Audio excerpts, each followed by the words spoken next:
The views and opinions expressed on this program are solely those of the host and guest and do not reflect the opinions or policies of the station, its owners, or its advertisers. All content should be considered editorial in nature. Listener discretion is advised. Recorded live from the radio studios of WFAY and WMRV, Andrew Lonis Media presents Cumberland County's smartest hour of talk radio. Welcome back to another edition of the Carolina Cabinet.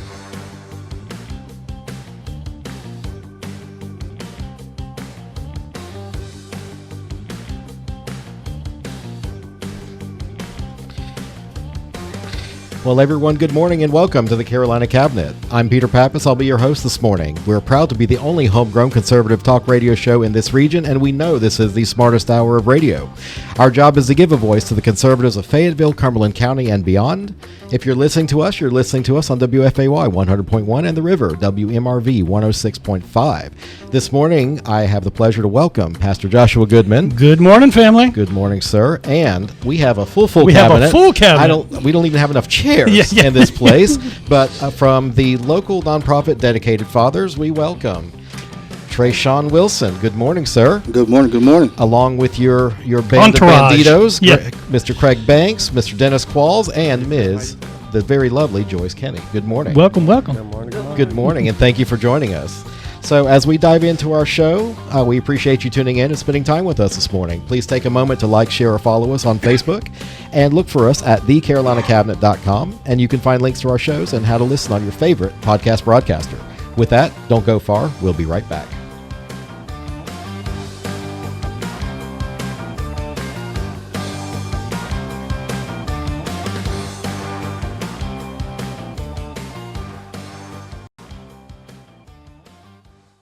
Since 2012, Joshua Goodman has been the senior pastor at the Cliffdale Christian Center, a dynamic church and ministry located in West Fayetteville. Join our friend Pastor Goodman for a podcast or a live sermon in person at 6427 Cliffdale Road. Now for today's good news. Here is Joshua Goodman. Well, good morning from the All-American City. This is Pastor Josh, and have I got some good news for you. In a time when so many want to unpack, talk about, and discuss all the garbage, the problems, circumstances, and situations, I'm here to bring you some good news. Well, this past week, I had the honor of laying to rest one of my best friend's mom. Now, you might just say, hey, Pastor, whoa, I thought this was good news. Bear with me for a second. This woman had lived, let me tell you, just an epic life. She had impacted so many individuals in this community. She was a prayer warrior. She was committed, faithful. She was loyal, and she loved the Lord her God with all of her heart. She was a faithful member of Covenant Love and had been there for literally years, but I had been her kids' youth pastors and best friend. And so they wanted to bring her back to Cliffdale in order to say their final goodbyes. Me and Pastor John from Covenant Love had the opportunity to do the services for her. And one thing I can say, man, I love the churches in Fayetteville able to come together and honor the saints of Fayetteville when they passed. And it was an honor to be doing this service with Pastor John Adderley. During the service, it was crazy because all old school Cliffdale was out. People that hadn't been to Cliffdale in years came to celebrate the life, the legacy of Miss Geraldine Hinkson. David writes this in Psalms. He says, "Precious, that is important, and no light matter in the sight of the Lord is the death of one of his saints, his loving ones." Friends, that scripture just, it grabs me because precious, it is not short-sighted. It is not taken for granted, but it is something that is precious, that it is important to God. He does not make light of it when one of his saints pass, his loving ones. In fact, we may not like it, but we will all go from this side to the other side one day. And the question I want to pose to you today is this: how important is the impact you have on the world and what you leave behind? Is that important to you? For me, I can tell you it's one of the single greatest imperatives in my life. What I leave behind for my wife, my children, my church, my community, All of these things are of great importance to me. As a matter of fact, I mean, it's great importance for each one of us here at the cabinet. It's an imperative for us. It's the reason why we do this show, to have an impact on our community, to share our beliefs and have important community discussions. Today, I want to thank you on behalf of the cabinet for allowing us to share that impact with you, because in so doing, check it out, you've enabled us to accomplish one of our imperatives. This is Pastor Josh, and that is your good news. News, weather, sports, and common sense talk in the morning. Grab another cup of coffee and settle in for more of the Carolina Cabinet, Eastern North Carolina's sexiest conservative talk show. You played that one for my son, didn't you? I did it for you, Pastor Josh. Good morning, good morning. So welcome to the Carolina Cabinet. I'm Peter Pappas. I'm here part of the sexiest radio show in Fayetteville. Well, at least you got your shirt all the way buttoned up today. I did. Well, I knew we'd have a lady present, so I didn't want to drive Miss Joyce a little nuts. I have that effect on the girls sometimes. Yeah, sometimes. So we always start off. Yes. Now we're missing Bishop.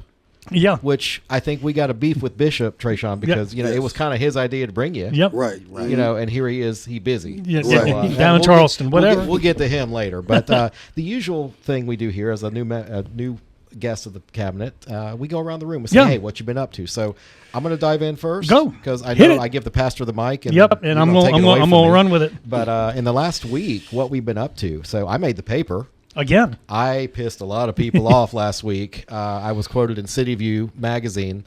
And the funny thing was, it was about the Crown Center, Event Center downtown. But the funny part is when the author of the article says, and let me tell you about Peter Pappas. He doesn't mince his words and is not afraid to tell you where he stands on an issue. So I had to really literally laugh out loud. It wasn't just an LOL moment for me.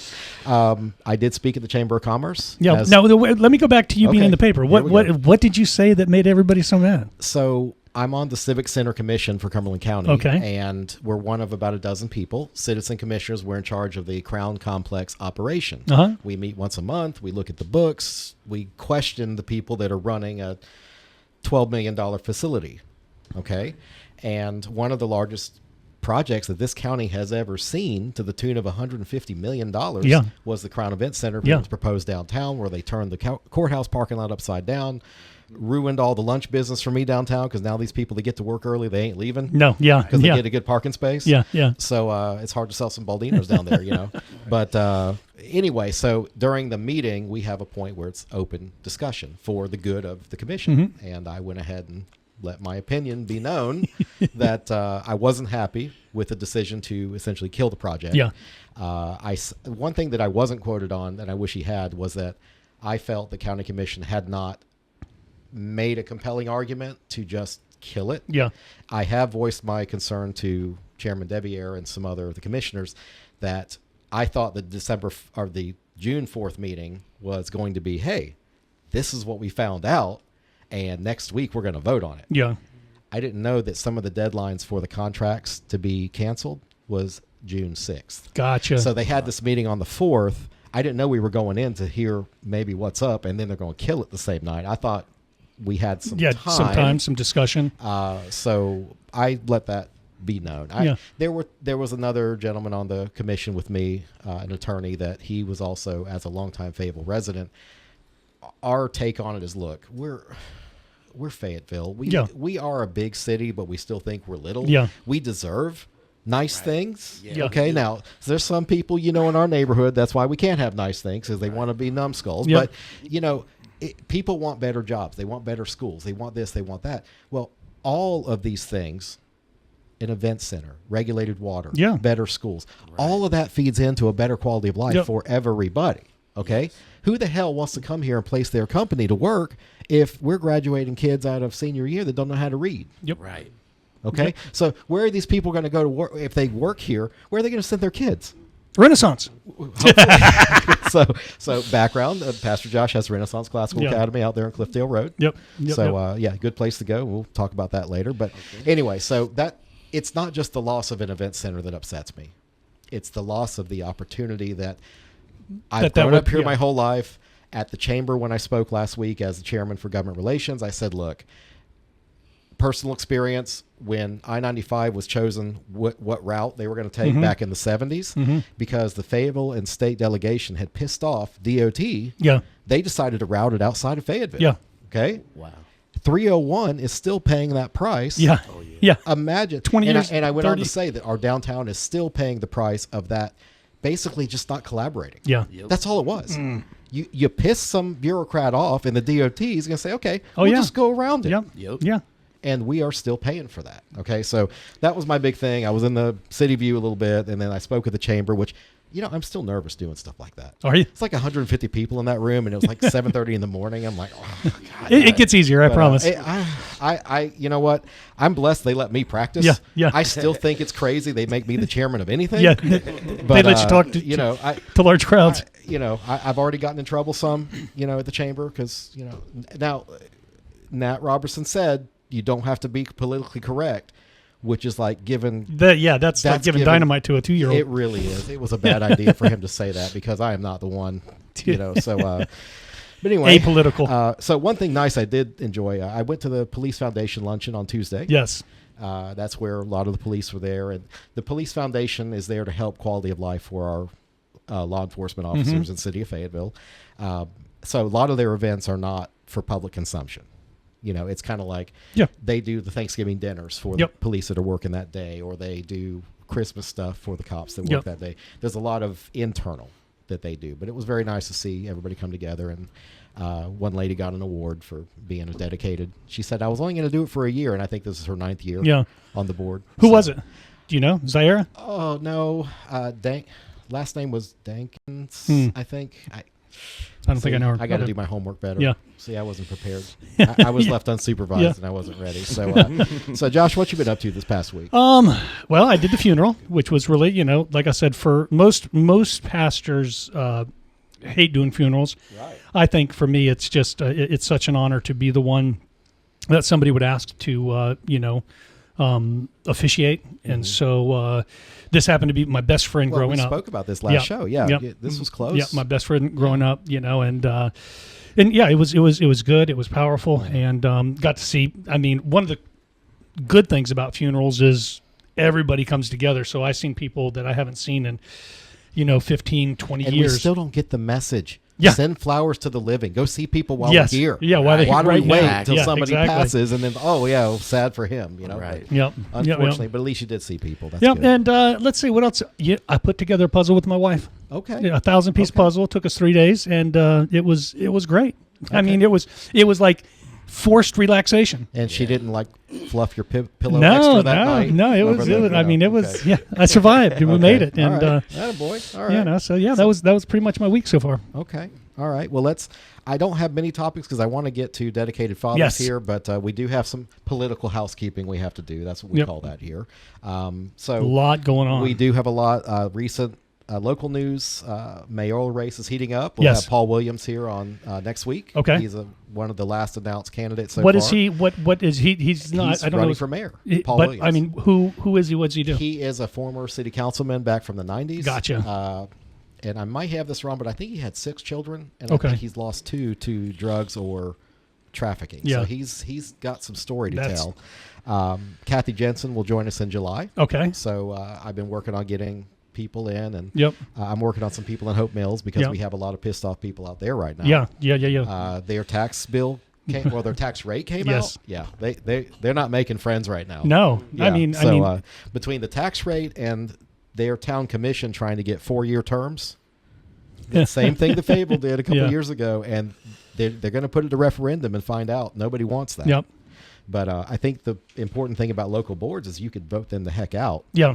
In 2 years. And that's the reason why they keep it at 2, you know. I mean, it's kind of like you don't want them to FA and FO, you know. So it was a quiet week meeting-wise, I have to say. The Cumberland County GOP did hold their first board meeting at the Candidates Resource Center. Nice. A.K.A. my office. Yeah, A.K.A., yeah. So that made some old-school heads in the GOP's heads explode.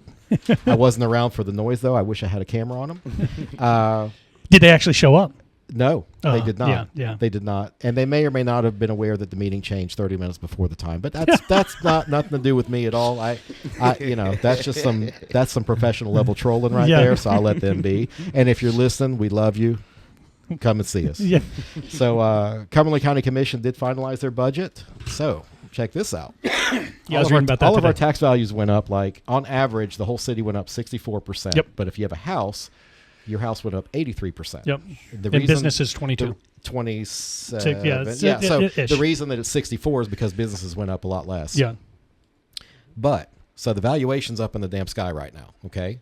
Right. But now the government gets to tell you or lie to you and say, look, we lowered taxes. Yeah. So they Right. did lower the rate. Percentage. Okay. But that well, the rate was 0.79, and I think they came 43 or 44, which was whatever it was 6 cents below what's called revenue neutral. So if they got 300 million last year, that rate is the neutral, and they came 6 cents below it. Most tax bills you're going to see $200 or $300 more in your houses this year. That's about what it's going to come out to using the median price of houses and all. It's a couple of steak dinners. Right. yeah. Okay, that you ain't going to eat. Yeah. Okay. Now, But when you're talking about somebody who owned, before, right, Mm-hmm. 2019, owned a house that was worth $70,000, now that house is worth $250, $300. Mm-hmm. You know, so my tongue in cheek, kind of having an attitude about it, is like, well, why are you pissed off? They just made your house way more valuable, but you don't realize that until you sell it. Yeah. In the meantime, you have a long-term land lease with the government that you're paying taxes Yep. on until you Yep. die. So, anyway, but they came below revenue neutral, which was a heck of a fight with county management. I mean, they turned in a budget that was above revenue neutral. And the county commissioners went through and did what they call tear outs. Yeah. They took stuff out of the book. Yep. So, I mean, we do have a county commission that is trying. Yeah. You know, and full disclosure, I ran for one of those seats. So, you know, I don't have any animosity toward these guys. And please, if you're listening, please. We love you. We do love you. But there is a part where accountability and being transparent is going to be paramount. Yeah. So, Oh, for sure. Because the next thing I have to say is probably going to further. I've already gotten calls about this, by the way, about that article. Uh-huh. There's still no word on where the $40 million is going to come from that we already spent at the event center. So we cratered so all of our tax money goes into the general fund. Okay. It's a big bucket of money. Right. Well, we wrote the checks for the event center out of that fund so far so we could get the ball rolling. And what they canceled 2 weeks ago was what's called GMP3. Don't ask me what that stands for, but it's basically the next step of construction. And at that point, we were supposed to go to the bank, get a mortgage, get our $40 million back, and put it back in the hole. Mm-hmm. But now that we ain't building it, I've not heard from any commissioner yet where we were placing that $40 million from. Right. So I don't know where it's coming from. I know that they came in below revenue neutral. So we'll see. Yeah. I have it on authority that they are into spending some of our savings account that we've been putting away for a rainy day to make this new budget sing. But we're going to have some of these guys on the show. We're going to suss it out. Let's talk about it. I mean, it's so anyway. So I don't know where the $40 million crater is coming from, but I know where there's some new craters. Iran. Oh. Oh. So I have it right here that Iran FA and FO'd. Wow.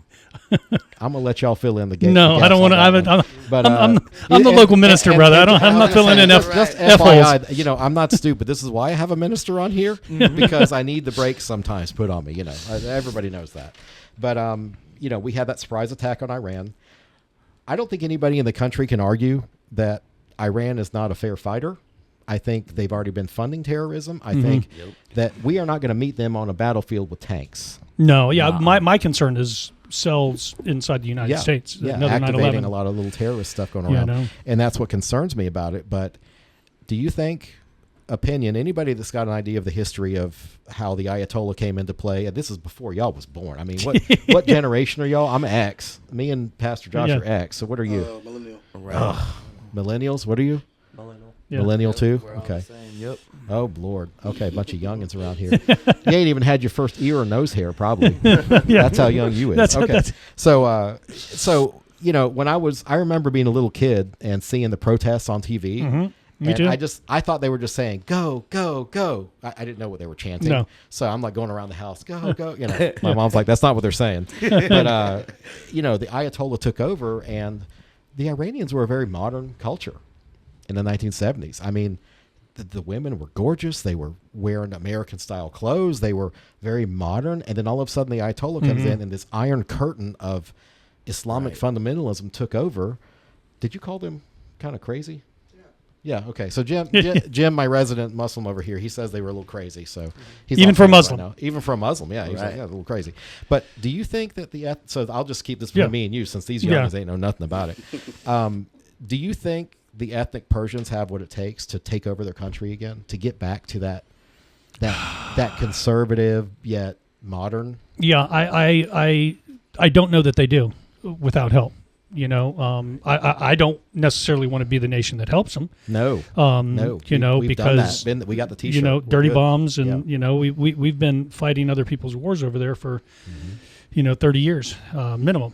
And so it's one of those things where if you had asked me if I thought we should get in, I probably would have advised differently, just because again, we're spending my tax dollars to fund a war that I don't think we should necessarily be a part of, and so that's kind of my personal feeling on it. But I think that, am I against them enriching uranium? No, I'm not. I don't want to see them making nukes. It's really we're making it for peaceful. Really. Yeah. We can help you with hydroelectric. You don't need nuclear. Yeah. Okay. We got coal to burn. The world's biggest oil reserves under the ground. Yeah.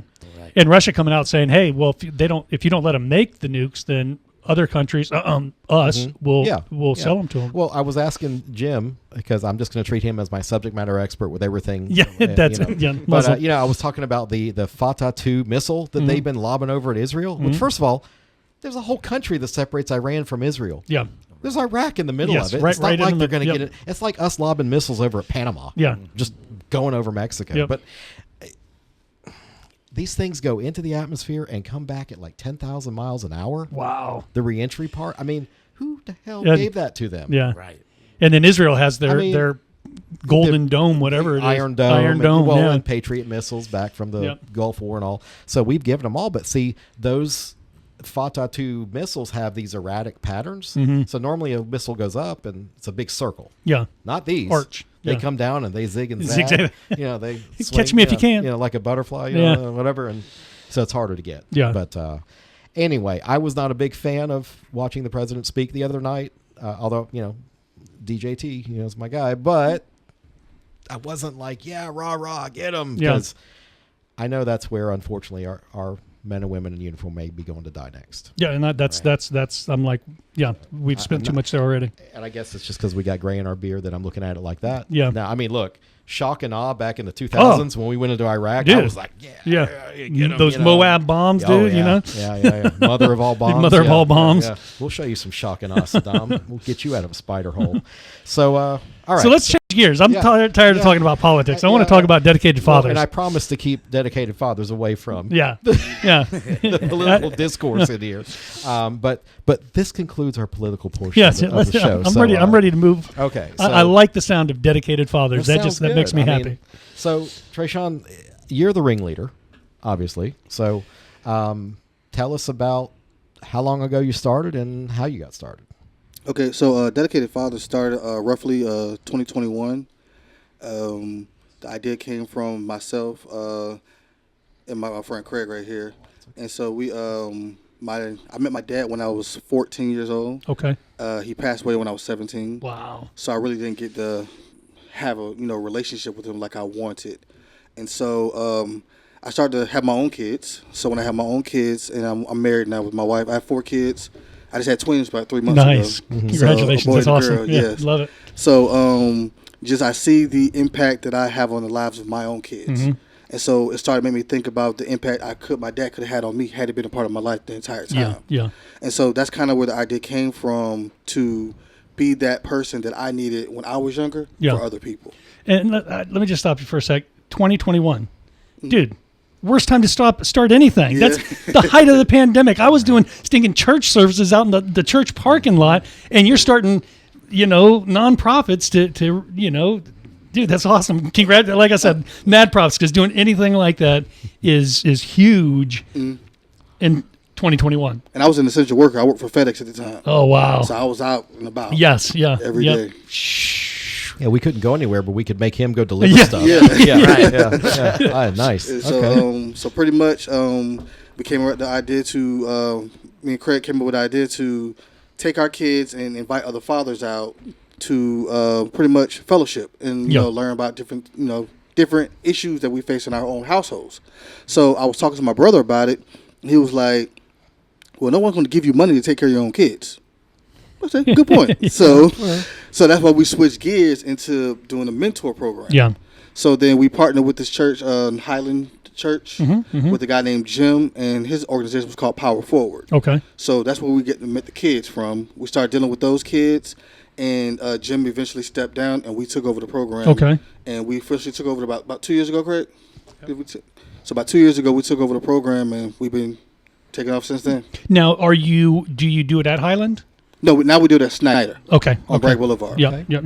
Cool. Just down the street, though. Yes, sir. Yep. Awesome. Yeah, I've done a lot of stuff with Highland. So, what do you guys do? What is Dedicated Fathers? So it's a mentorship program where the kids they live in a neighborhood called Mount Sinai on Murchison Road. Oh yeah. So we go we partner with Snyder. Real, upscale neighborhood. Right. Yeah, Right. really. Yeah. They got the 501s. They're everything.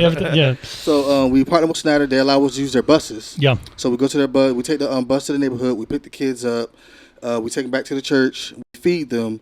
And that's one of the biggest things that we do with the program is feeding the kids because they don't eat a lot. Dude, that's so good. So my church is on Pritchett Road, which is Hollywood Heights, right? And we do all kinds of outreaches. And one of the things that really just slapped me was several years ago, especially over the summer, how many kids were going without food. Right. And I'm not talking. I'm talking about kids like 8, 9, 10 years old coming by, being like, "Pastor, I haven't eaten in 2 days."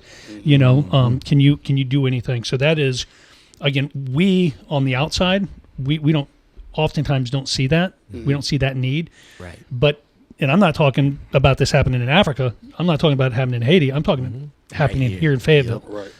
So yeah, go ahead. And so we take the kids, we feed them, and then we teach them life lessons. So this month we focus on communication. Okay. And that's what we came across our teacher, Joyce, right here. And she does an awesome job. You got to see her in action. She does an awesome job teaching these kids life lessons in relatable ways to where the kids are so excited. Like, she taught them sign language. Yeah, nice. And we saw the kids the other day, and they walked up to us and introduced themselves in sign language. Yeah, nice. And so the way she teaches is very engaging, and the kids just love it. So then after we do our lesson, we have the gym. We always use the gym, and we allow them to play. Give them a safe space to play because, as you say, the neighborhood is not the safest neighborhood. No. So we give them a safe space to be kids, and then we take them back home. Nice. Program's about 2 hours. And so you do that monthly, weekly? Every Tuesday we do that. Every Tuesday? Very cool. That's powerful. And what kind of numbers do you have? How many kids are you able to? Roughly between 15 and 20. Nice. But last week we had our record 24 kids. Cool. Yeah, great stuff. I love that. And what is kind of, obviously the goal, mentorship, the goal, helping these kids, but do you have further vision?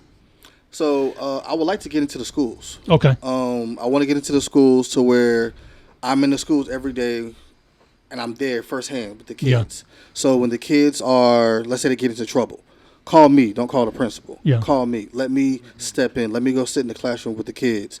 Let me go eat lunch with the kids. Yeah. Let me be there because one thing we realize that these kids need is consistent adult behavior with them. Yep. And that's what we provide for them. We're very consistent in what we do. Especially adult male. Right. Because definitely in our society, you just got a lot of single moms. And I've had both, because we've got a church and school on our site. The number of single moms that have come to me and said, "Hey, we need some sort of mentorship for our son." So I may get with you offline about that and just be like, "Hey, how can we, maybe partner or do something?" Because of course. we've got probably maybe 100 kids in our school, but a large number of them need some sort of mentorship program. And I thought I was going to have to reinvent the wheel. I was literally before I came here, I was at a board meeting with my school. and going over these things, and the discussion of a mentorship program came up. So it's for me, it's very so timely. don't build one. No, that's what I'm saying. Yeah, I don't. we're here. I don't.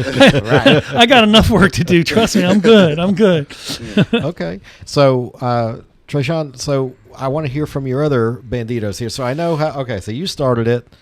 Joyce is your teacher. Mm-hmm. So you teach communication type skills. Come on the mic a little bit. So give me an example of, besides the American Sign Language, what's your background? Are you a teacher by trade? What do you do? Okay, so I'm actually Amiris Enterprise LLC. Okay. So I do mentorship. I do teaching. Right now, I am a behavioral therapist. Okay. I have worked in school settings. I do all things kids, all things youth, all things family. I'm a very stickler to self-control, self-discipline, and self-accountability. So not only just the sign language, so just having an opportunity to work with dedicated fathers, just knowing the population that we're working with. Self-respect is a big thing. Accountability is a huge thing. So teaching them skills that they're going to need as far as communication. We talked about verbal communication. We talked about nonverbal communication, visuals. We talked about being assertive. We talked about being aggressive and then being passive.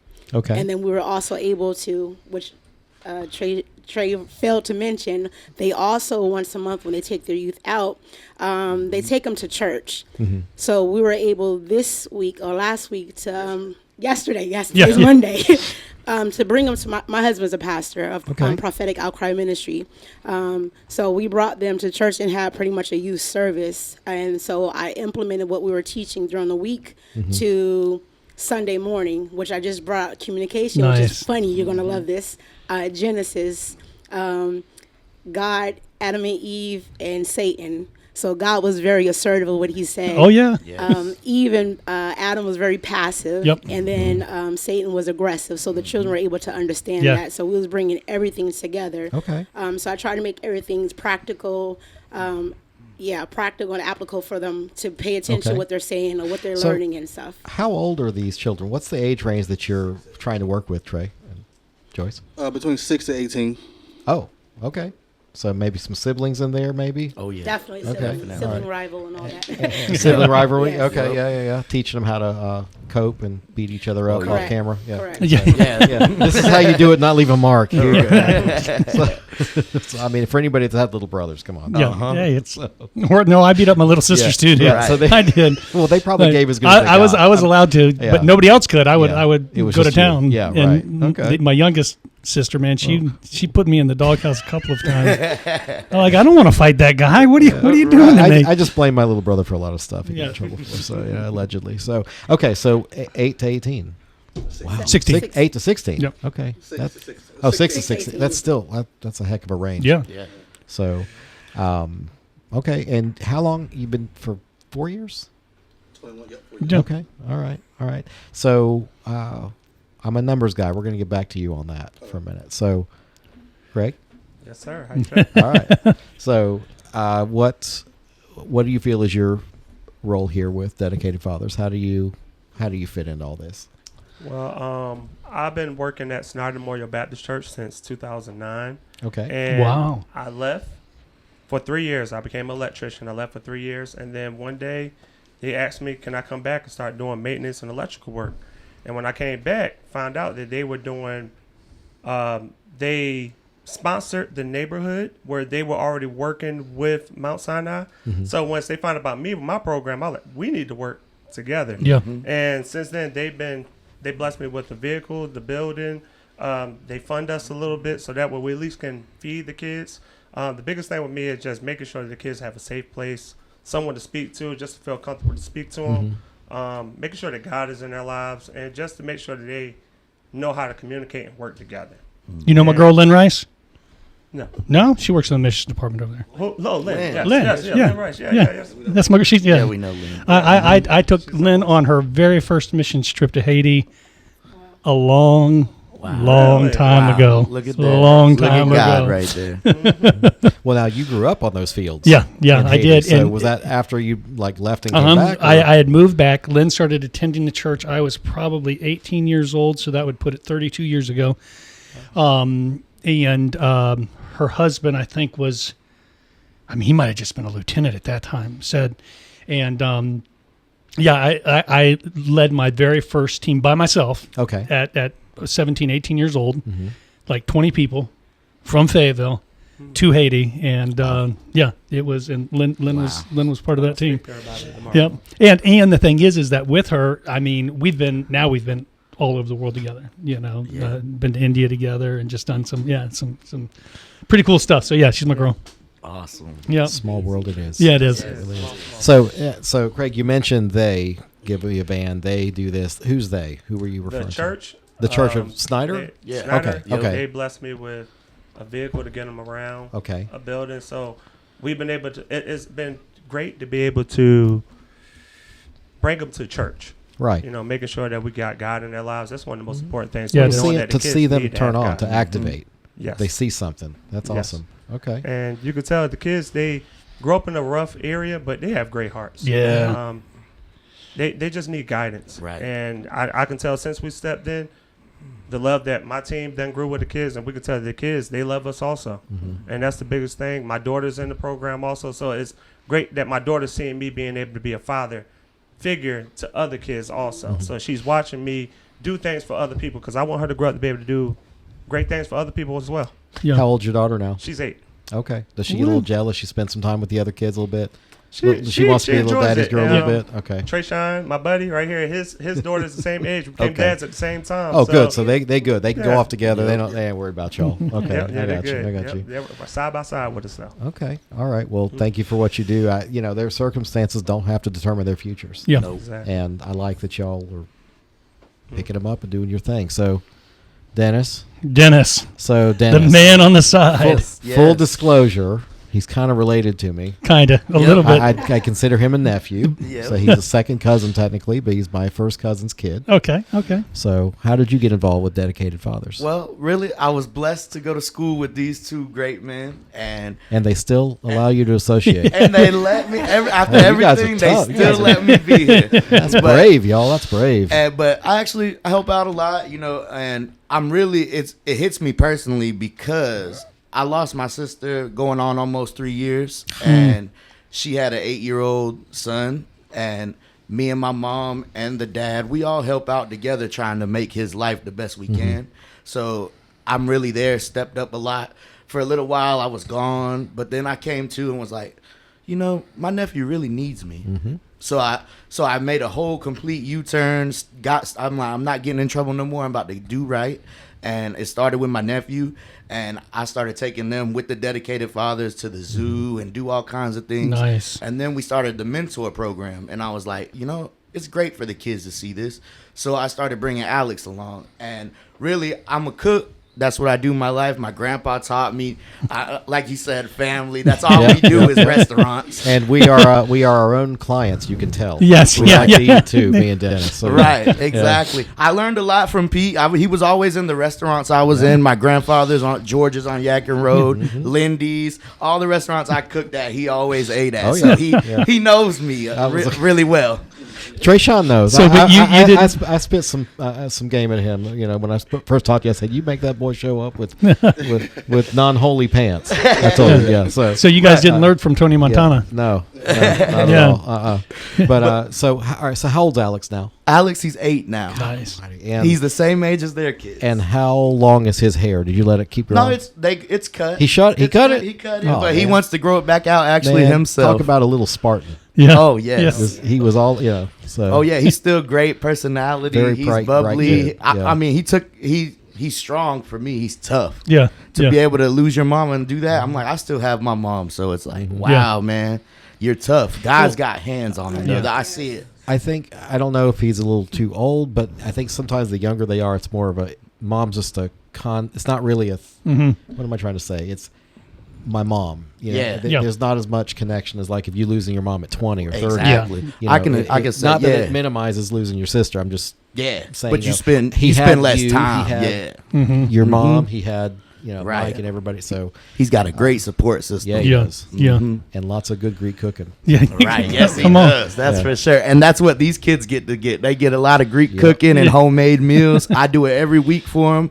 I cook at the cafe for them. What you make? What you make? Come on. I make fried chicken, Come grilled on. chicken. I didn't eat dinner tonight, so I'm hamburgers. I I make hamburgers, lasagna, Woo. Alfredo, chicken You hear that, Jim? Alfredo, Well, spaghetti. Remember, his is Yeah. my dad's sister. Yeah, Yep. yeah. Exactly. I never get to go to her house and leave without a plate of kularaika, Yeah, whatever, and yeah. spanakopita, and all this good stuff. Exactly, so I fit right and in. it's so cute when she says, "Do you want?" It's like, "Oh yeah." I Are you want. kidding Are me? you kidding me? Yeah, I want. Of How many course. plates you got? Yeah, come on. Think I come in here empty-handed?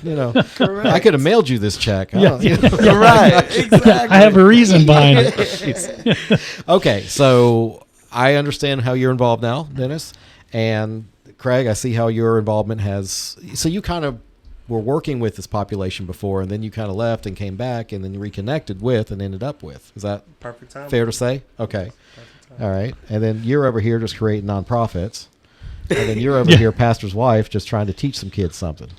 Okay, I like what you said about the nonverbal communication, because I think during COVID, I definitely learned how much I was depending on. I was just talking about this the other day. How much I depended on nonverbal communication. Mm-hmm. Pretty much, I say a lot of stuff, and somehow this face has prevented me from getting killed over some of it. But during COVID, it was covered up mostly, so it got a little spicy there a little bit in the restaurant. Nobody's tensions were high or anything. It just everybody was completely sane. Like I had somebody complain that I walked through the kitchen, I didn't have a mask on. She says, "You didn't have a mask." I said, "Yeah, I know. I wasn't around your stuff." "Well, you breathed." It's like, "Yeah, lady, I'm gonna breathe. I'm sorry." Yeah. Sorry. Anyway, but Sorry, not sorry. But so, what kind of nonverbals are you?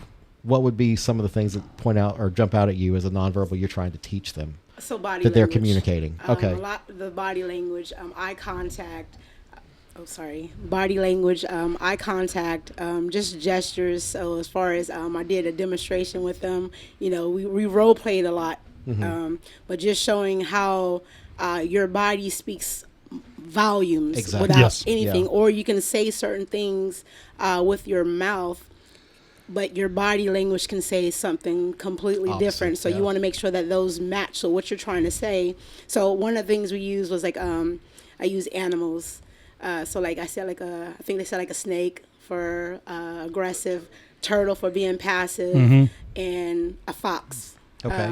Being cunning. Cunning, yeah. Yeah, I okay. forget all the things, but just showing them, the passive thing is your head's down. You just no eye contact, just very, very, just you're not showing any type of assertiveness. So they were able to see that, and then just the aggressive, the eyebrows going up, and then all the different aggressive gestures and stuff. And I would say, I was saying like that's how a lot of times people say like you're being aggressive, and it's like people say I'm not being aggressive, Yeah. but it's the body language Yep. that's screaming like you're about to hurt me. So eye contact, very important. Yeah. I would say. How about, is there a class on teaching them how to shake hands? Because I'd like to be teaching that. Oh, that's beautiful. Because how many? You can come anytime you want. Yeah, there you go. I'm going to tell you what. How many? Peter young the men- mentor. How many young men I've run into, That tight and grip. That don't know how to Yeah. shake I hands. tell them, look me in the eye, and get Eyes. up. Mm-hmm.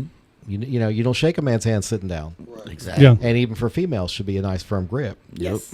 So to me, because that's like my biggest nonverbal.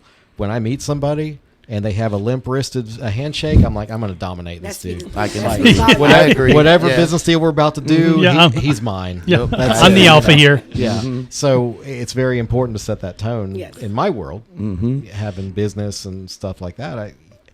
Look, politically, I shook hands with plenty of people, and the ones that caused me grief are the ones that shook hands like their mamas never knew who they were. So, okay. Yeah. I'm trying Right. to be nice about that. But Mm-hmm. pretty much, to me, it's the measure of a man. Right. If you're going to shake hands weak, what else are you going to do weak? Right. Yeah. So if you need me around, let me but no. So that's when you said nonverbal, I started thinking about those things. So eye contact, body language, the sulking, the maybe teach them to keep the head up. Yes. Okay. Okay. Probably the best advice my mom ever gave me. Yeah.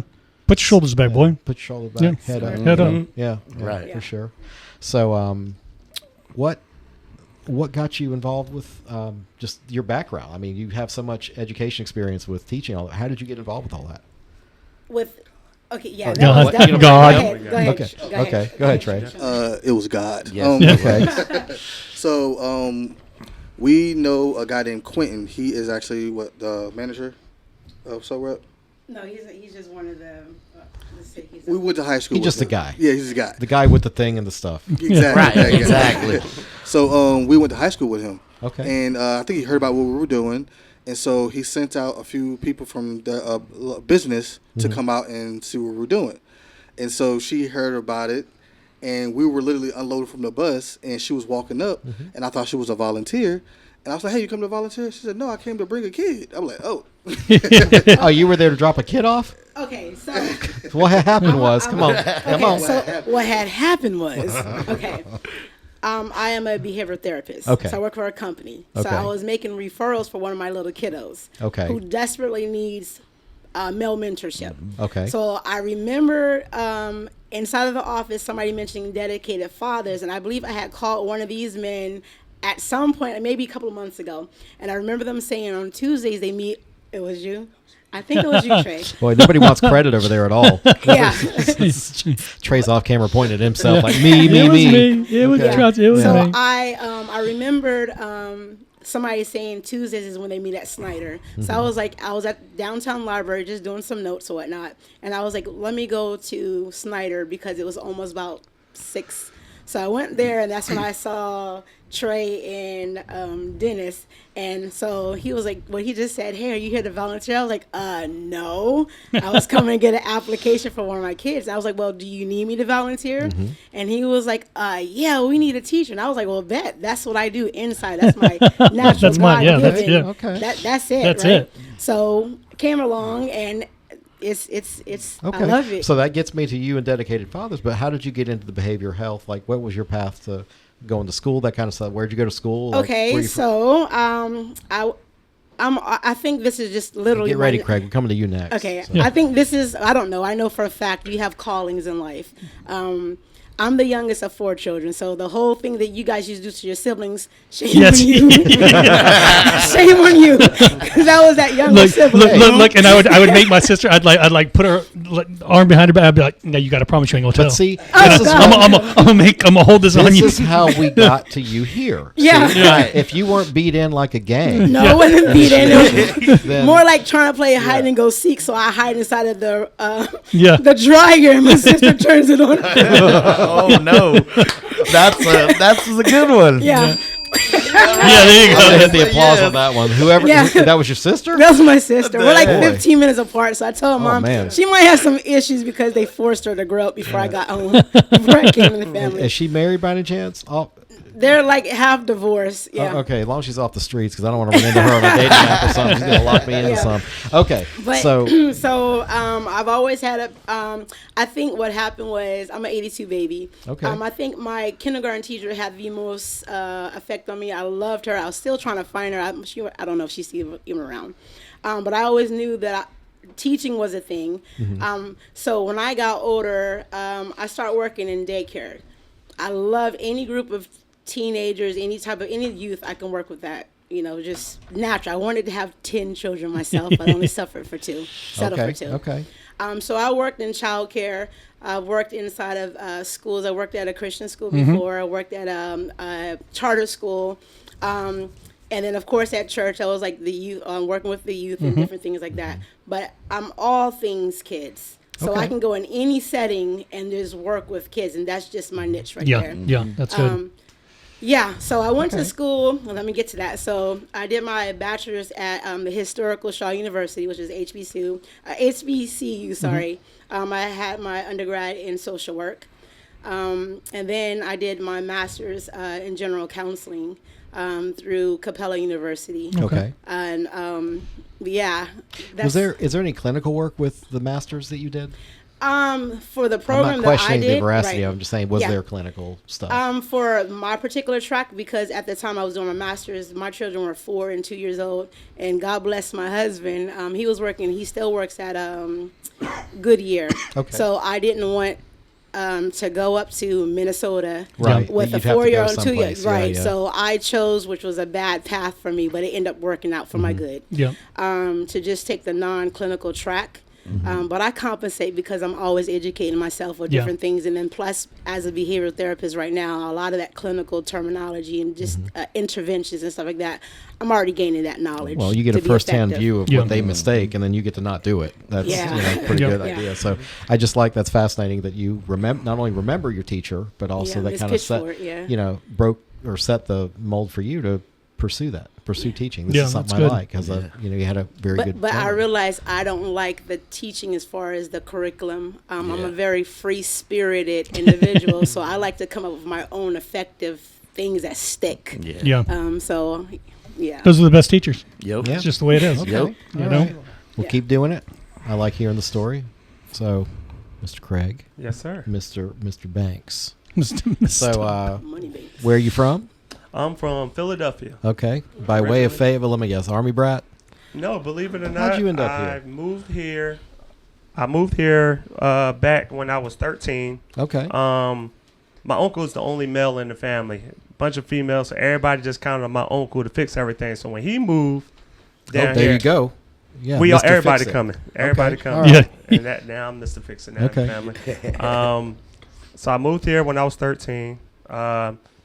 Graduated in 2009. When I started in 2009, when I graduated, Trey actually started me at Snyder Memorial Baptist Church. So Oh, nice. when I graduated high school, I went ahead and started working at Snyder. Worked there for about 15 years. Okay. Mm. Worked there for 15 years. Got an opportunity to start doing electrical work. My dad always wanted to be an electrician. So when I started doing electrical work, it was a way of me and my dad bonding because this is a career that he wanted to do, and I was living that dream. I got you. Okay. Then my dad passed away about 2.5 years ago. So when he passed away, it was something in me like I gotta keep this electrical thing going. Like my dad always wanted to do electrical work. He knew about me doing this program with the other dads. So my dad and my daughter are the main reasons why I'm even in this program. Okay. The reason why I work as hard as I do. Since I came back, I started going back to the church probably about a year ago. Now I'm starting to do electrical work there. It's a good feeling now working at the church, and I'm doing things to better everything around me. Well, They you're, do you're stuff paying them for- back. I mean, they've given you so much. I mean, Yeah. not given, but and so you've much taken that a they lot. do for Fayetteville also is a Oh, great huge. feeling to For be sure. a part of that. Even So- from the smallest thing, I feel like, hey, I did that. I'm Yeah. part of that. So Yeah. I attended preschool there. Did in it? Snyder, Okay. and one of my preschool teachers lives in Clarendon House, which I've transacted real estate. Like I sold like 3 condos in there Yeah, the last yeah. year, and she knows one of the people I sold the condo to, and she says, "Make sure you tell Peter, Yeah. I'm his preschool." Anyway, so no, big impact in the Small community. world, right? It is really. I mean, I think It I is. sold her the unit across the hall from my old teacher. Right. But yeah, so that's a heck of a story. I'm glad you can maintain the dedication to your dad. Really, just Yeah. living that dream. Yeah, we got to. So, are you the Sparky that comes in and somebody says, "Hey, when did your nephew's house burn down?"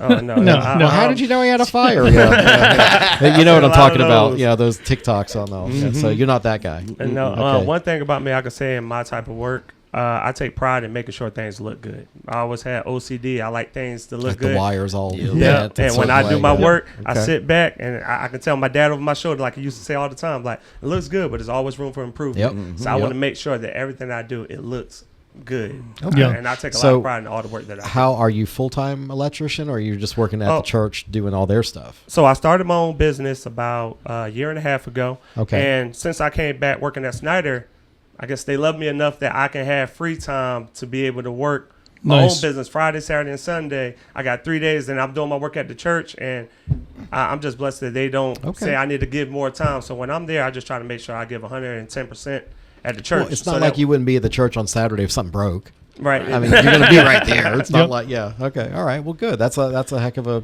balance of work and life and Yep. family. So, And Trey, where do you go to church? Because we heard a lot about Snyder and everybody. So do you go to Snyder too, or? No, my church is Mount Carmel Baptist, Missionary Baptist Church. Yeah, okay, Off okay. Old Wilmington Road. Yep, I know. Yep. Cool, very cool. And are you? I mean, I'm just supposing, right? That's where you've been forever. Since I moved here, yes. Yeah. Where are you from originally? Savannah, Georgia. Hey. Yes, sir. Savannah. Love it. Part of town. Yeah.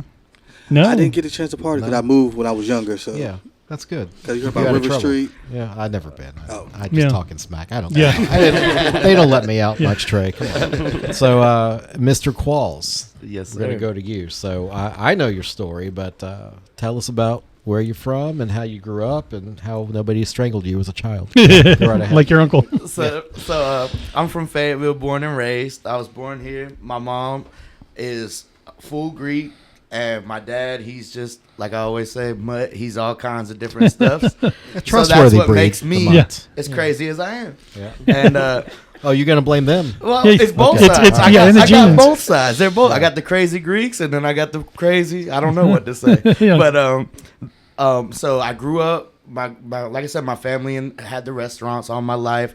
I had a good upbringing, good support system. Always had uncles to show me, hey, this is what you need to do. Don't do like them. Do like this. And you might think they don't know what they're talking about. There's a little resistance with Yeah. the youth. Youth is wasted on the young, Yeah. I think is what he's trying to articulate. Yes. So go right ahead. Dan. And I was the hard-headed kid. No, you were the easiest. Okay, well, I'll that's take good it. to hear. I'll take it. And The lie meter just went up. right. But so I just having the good upbringing and the good support system, other than just the divorce in my family, that was the one thing that showed me like, dang, that affected me a lot. So I could see where the split household and all that, it can really affect somebody.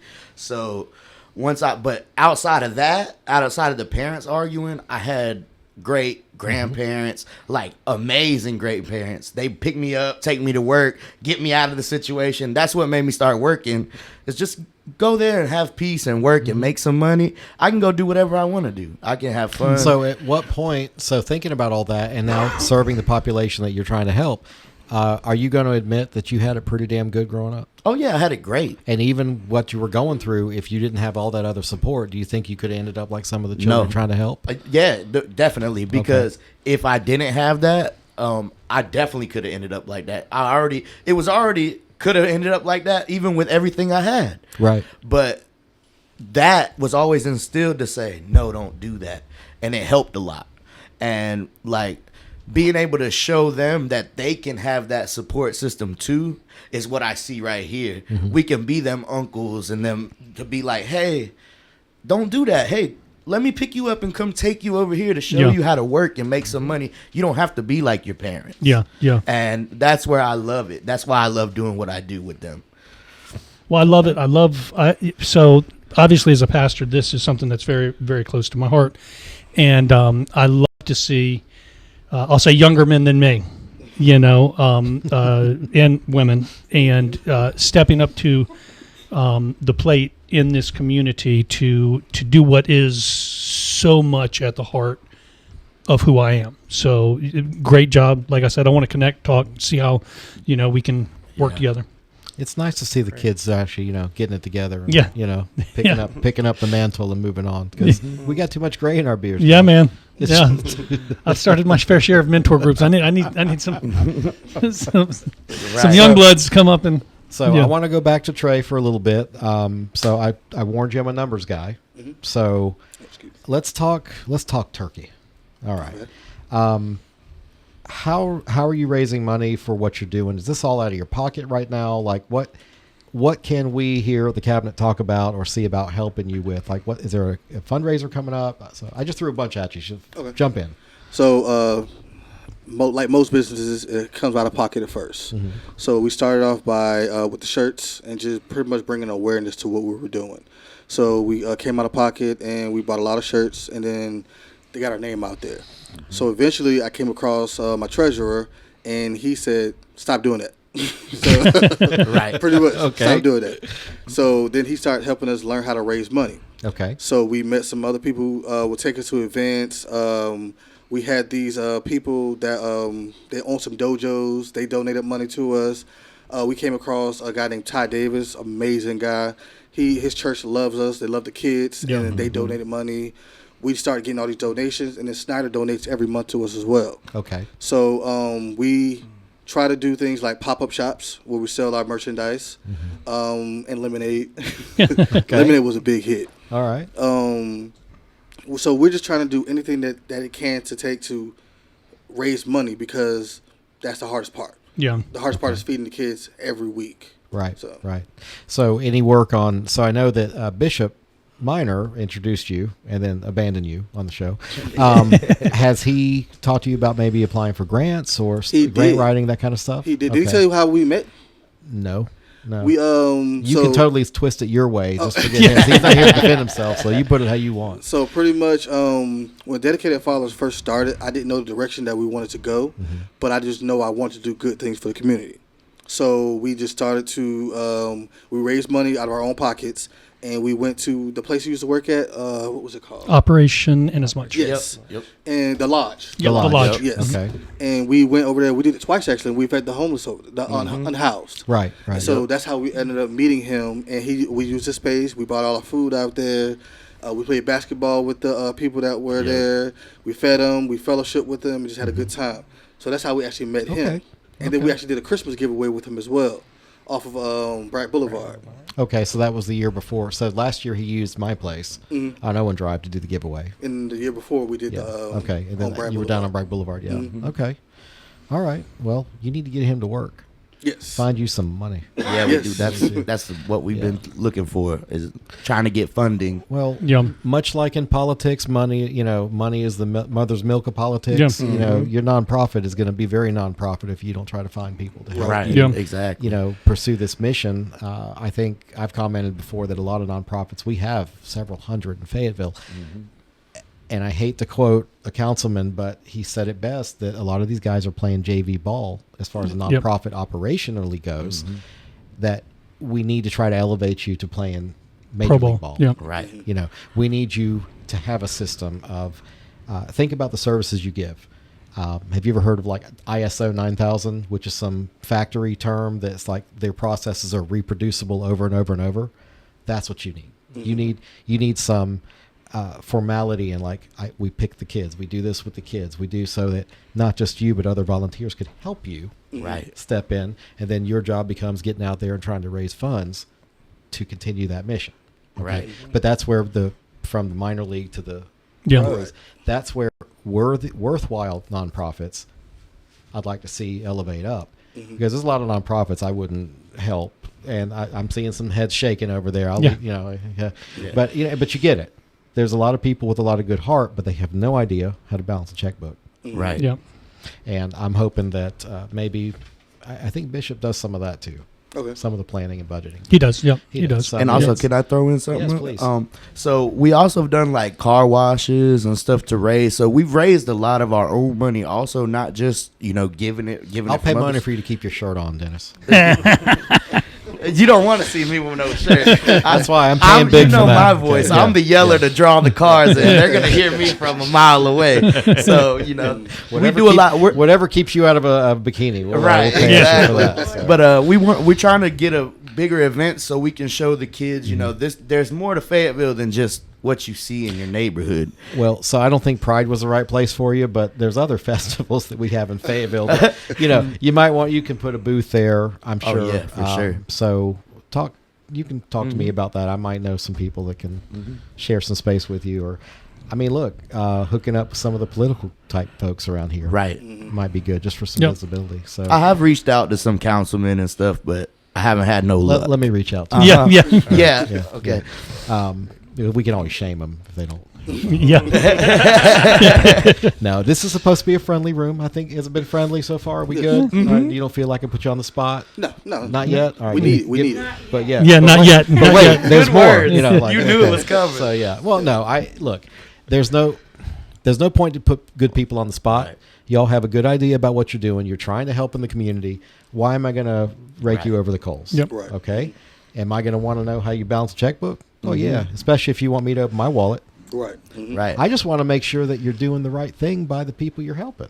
Yep, that's where Mr. Transparency. Toshi Wilson Yes, sir. comes in. Look at Salvation Army. They closed their shelter abruptly, and then they went and strong-armed the county commission said, if you give us $500,000, we'll reopen. Mm-hmm. And county commission said, okay. And now this week, commission said, no, okay. Yeah. Right. Because they're not passing health inspections. Right. And they have budgetary issues that are outside of the homeless shelter. Mm-hmm. So that $500,000 is going to go where? Yeah. In a Right. black hole. I'm glad to hear that they So they pulled it. Yeah, I'm glad to Well, hear that because they the did. original request from Salvation Army after they closed was $1 million. Yeah. Mm-hmm. And usually in government they would want to just pay it off. They just be like, Yeah. oh, just get back open. So for the sake of that. I mean, good on our commissioners I for think checking that. the Salvation Army, they brought in a couple that had no experience running Mm-hmm. a shelter is what happened. And And that's also why we do a good job keeping our receipts and everything Yes. from what we spend. Yeah. We do a good job keeping those and be when able it to. comes to financial, you need to Yes. be beyond reproach. Exactly. Okay, you need to be. Don't hide nothing. Just Yep. oh wait, we screwed up, but here it is. Transparency. Yep. What are you gonna? What is it It's gonna pay? nonprofit. If you're on social media, like there's been some people that closed their restaurant, didn't pay their employees, stuff like that. Right. You think anybody wants to eat there anymore? Yeah. Nope. No. No. So anyway, just you Right. be you, be good and be good at it. So yeah. So any final? No, I'm good. You're I got stuff I'm good. gonna say. Talk to Trey about offline. So Okay. I'm saving that for. Okay. You know, I'm looking for my outro music. Yeah. I can never find it because I'm always in the wrong Da, place. da, da, But we da. definitely appreciate the opportunity Yes. to get Yeah. our word out there, Yeah. Pete. We You know, guys, appreciate it was a lot of fun. So I do want to say a thank you to my honor cabinet member, singular member, Pastor Joshua Yes, Goodman. sir. And I want to say a thank you to the crew of Dedicated Fathers Fayetteville. Hopefully, this is her first chapter.